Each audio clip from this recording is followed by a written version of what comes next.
Welcome students, I'm Dr. Sonu Shiva, Associate Professor, Department of English, Government Dungar College, Bikaner.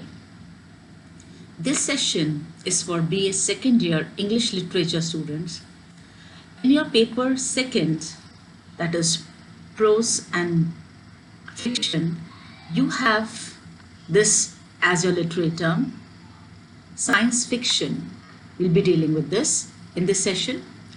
And this science fiction, in short, it is also called as sci-fi. So what is this sci-fi? We are going to talk about this in detail. Let's look at the definition of sci-fi. Sci-fi is a genre of speculative fiction that typically deals with imaginative and futuristic concepts. So you find that all the films that are sci-fi or the literature that is sci-fi, it is imaginative and it deals with the futuristic things, that what all can happen in future, what all developments, what all inventions, and you see that it often explores the potential consequences of scientific, social and technological innovations. So whatever new that can happen in science, society and technology is represented in this sci-fi fiction or films. It is also called as literature of ideas because here you find the things like advanced science and technology, space exploration, time travel, parallel universes, and extraterrestrial life. So that's the definition. Let's look at the history. So this imaginative literature goes back to 2nd century. When Lucian, he wrote a true story, this fiction contained many themes and tropes characteristic of modern science fiction because it included travel to other worlds, extraterrestrial life forms, interplanetary warfare, and artificial life. Some consider it as the first science fiction novel. So just to see that first science fiction novel, it's somewhere in 2nd century. And it's called science fiction because it is related to fantasy, to horror and superhero fiction, and contains many subgenres when the line between myth and fact was blurred. So science fiction which was written in the past, maybe with the invention and with the time, that becomes that imaginative fiction becomes a reality. But science fiction, it's always futuristic, and it begins with a myth. It begins with an imagination, but as there are scientific inventions, some of that imaginations, they turn into fact. You also find this genre present in the Arabian Nights in 10th century. Then there are works like The Tale of the Bamboo Cutter, also contains elements of science fiction. And then following in this 18th century, there's a development of the novel as a literary form. Mary Shelley's Frankenstein, 1818, The Last Man, 1826, they helped define this form of science fiction novel. A well-known name of science fiction writer is H.G. Wells, and he's one of the most important authors. He's even called the Shakespeare of science fiction. And his notable science fiction works include The Time Machine, 1895, The Island of Dr. Moreau, 1896, The Invisible Man, 1897, and The War of the Worlds, 1898. His science fiction is science fiction because he imagined alien invasion, biological engineering, invisibility, and time travel.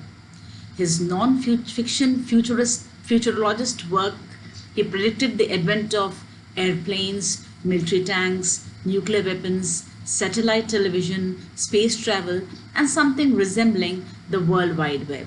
So all these things, all these ideas are there in his fiction.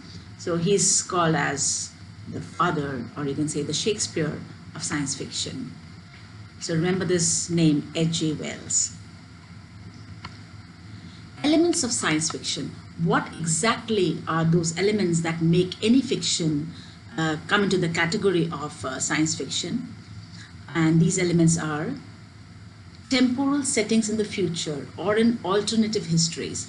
So science fiction is usually written with the future concept in mind, and it also helps as an alternative history. Then there are spatial settings, that is the space which is used for writing science fiction. You are going to see that it includes outer space or other worlds in subterranean earth or in a parallel universe. So it's very imaginative. Then there are new aspects of biology in fiction, in such fiction, such as aliens. You find mutants and enhanced humans.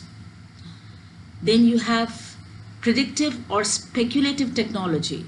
Some technology which you can predict that this is going to happen in future.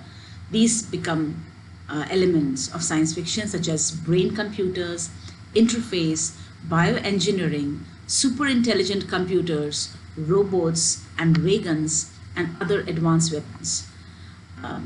You must be quite familiar with all these things, because the fiction that you read in the present times or the films that you watch, they all have these elements in them. Then you also have undiscovered scientific possibilities, such as teleportation, something which is very new, something which is still imagined. You find that in science fiction, like teleportation, time travel, and faster than light travel or communication.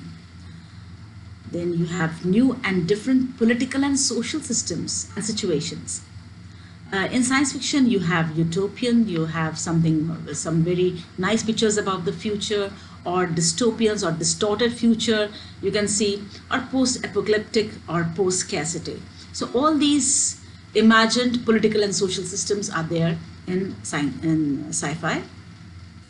You also see the elements of future history and evolution of humans on Earth or on other planets. So these are not necessarily to be true or fact-based, but yes, they are imagined things where they can talk about evolutions of human on Earth or other planets.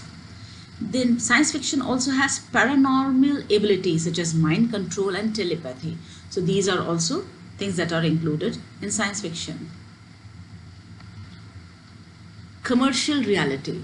This science fiction is students very famous, and it has commercial reality. That means books on science fiction, they make a lot of money in market. It has a huge market, it has huge sellability, and the example is Harry Potter of the Philosopher's Stone.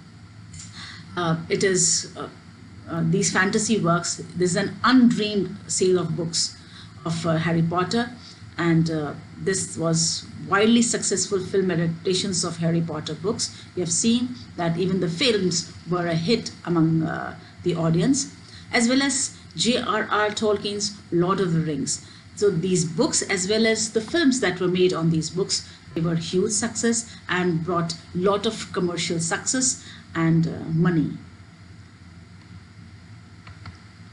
Effect of science fiction. When we read science fiction, what effect does it have on us? Its appeal lies in the combination of rational, the believable with the miraculous. So science fiction very finely blends this believable things with the miraculous thing. And that's why it has an appeal to the sense of wonder. Whenever we watch such movies or whenever we read such fiction, there's always an element of wonder involved. Carl Sagan said, one of the great benefits of science fiction is that it can convey bits and pieces, hints and phrases of knowledge unknown or inaccessible to the reader. Because it teleports us, because it takes us into that imaginative world which is unknown to us, which is inaccessible to us. That's why we feel that sense of wonder in us when we read this science fiction, and this is the effect of it. That's why we all love it also. And there's an influence that science fiction has with the audience, or on the audience or on the readers.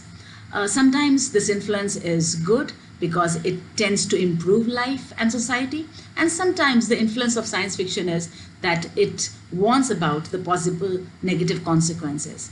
So the works that predict that new invention and progress will tend to improve life and society, they are like works of Arthur C. Clarke and Star Trek, And others such as H.G. Wells, about whom we already talked, The Time Machine, and Aldous Huxley, Brave New World, they warn that there can be negative consequences. So that's the influence of sci-fi on us. But whatever it might be, we all enjoy reading science fiction, and it is the term which is not unfamiliar to all of you. I hope that things are now more clear what a sci-fi is. Thank you.